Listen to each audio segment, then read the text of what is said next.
Hey guys, চলে এসেছি আবারও একটা নতুন মিনি ব্লগ নিয়ে। তো আমরা আজকে যাচ্ছি আমার একটা বিশেষ কাজে, পঞ্চায়েতে যাচ্ছি। অনেকবার ফোন করে ডেকেছে, আমি যাইনি কারণ কাজে ছুটি পাইনি। তো ফাইনালি আজকে কাজে ছুটি পেয়ে আমি যাচ্ছি। জানি না কত কি হবে আর আমাকে কত না কথা শোনাবে। আর আমি রাস্তাটা দেখে, আমি কখনো আসিনি এইদিকে, পঞ্চায়েতে আমার খুব দরকার পড়েনি। তো আজকের বিশেষ কাজের জন্য আমার একটু আসতে হয়েছে এইদিকে।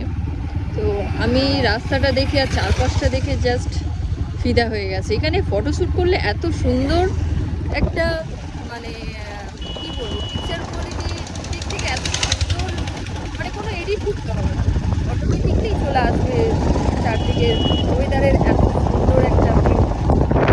তোমরাও আশা করি দেখলে বুঝতে পারবে, এখানে অনেক ব্রাইডরা এসে ফটোশ্যুটও করে।